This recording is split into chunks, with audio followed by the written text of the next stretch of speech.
အမကြီးဥပေါ်ဦးနဲ့ပညာရှိအကြံအပိုင်း6အပိုင်း9မှာကလောက်ချေရာကိုအကဲခတ်ပြီးဘရင်ကြီးကိုအံ့ဩစေခဲ့ပြီးနောက်ဒီနေ့မှာတော့ဘိုးတော်ဘုရားဟာတတ်တော်ရှိအမကြီးဥပေါ်ဦးကိုကြည့်ပြီးအသွေးတစ်ခုဝင်လာပါတယ်။ပေါ်ဦး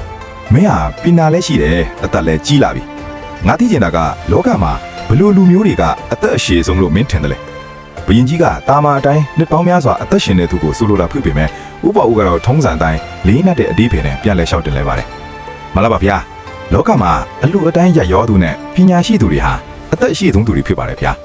ဘယင်ကြီးကနားမလည်နိုင်ဖြစ်ပြီးပေါ့ဦးမင်းပြောတာကတော့စမ်းကြယ်ပြန်ပြီအလူပေးတဲ့သူနဲ့ပညာရှိတဲ့သူတွေလည်းတီးကြတာပဲမဟုတ်လားသူတို့ကဘလို့လို့အသက်ရှိဆုံးဖြစ်မှာလဲလို့မိပါတယ်ဥပဦးကနူးညံ့စွာပြုံးပြီးတက်တယ်ပြပါတော့တယ်မားပါဗျာလူတယောက်ဟာအသက်တရရှင်ပေမဲ့ဘာကောင်းမှုမှမလုပ်ခင်သူ့တေတာနဲ့သူ့နံပါတ်ပါပျောက်သွားပါပြီဒါဟာအသက်တူတာပါပဲဗျာဒါပေမဲ့အလူဒါနရက်ရောတဲ့သူတွေပညာဉာဏ်နဲ့လောကကိုအကျိုးပြုခဲ့တဲ့သူတွေကတော့သူတို့ရဲ့ခန္ဓာကိုတည်ဆုံးသွားပေမဲ့သူတို့ရဲ့ဂုဏ်သတင်းနဲ့ကျေးဇူးတရားတွေဟာနောင်နှစ်ပေါင်းထောင်ချီတဲ့အထိလူတွေရဲ့ရင်ထဲမှာရှင်းတန်နေတတ်ပါတယ်ဗျာဥပမာအားဖြင့်အရှင်မင်းကြီးတည်ထားခဲ့တဲ့သာသနာအဆောက်အုံတွေနဲ့ကုသိုလ်တော်တွေကြောင့်နောက်အနာဂတ်မှာလူတွေကဘိုးတော်ဘုရားဆိုပြီးအမြဲတမ်းတတိယနေကြမှာပါဒါဟာအရှင်မင်းကြီးအသက်ထောင်ချီပြီးရှည်နေတာနဲ့တူတူပါပဲဗျာ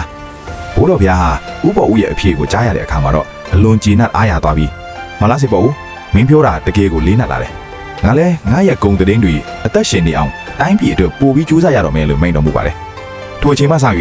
ဥပ္ပဦးဟာဘုရင်ကြီးရဲ့ယုံကြည်အားကိုးရဆုံးတော်ပညာရှိအမတ်ကြီးအဖြစ်တိုင်းပြည်အကျိုးကိုအဆက်မပြတ်တည်ပေါ်သွားပါတော့တယ်ဒီဇလန်းလေးကပေးအသိပညာစစ်မှန်သောအသက်ရှင်ခြင်း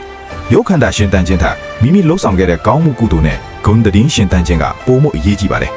တမိုင်းမှတ်တမ်းပညာရှိနဲ့လောကကိုအကျိုးပြုခြင်းဟာတမိုင်းမှာသာဝရရှင်တန်နေမဲ့နီလန်ကောင်းဖြစ်ပါတယ်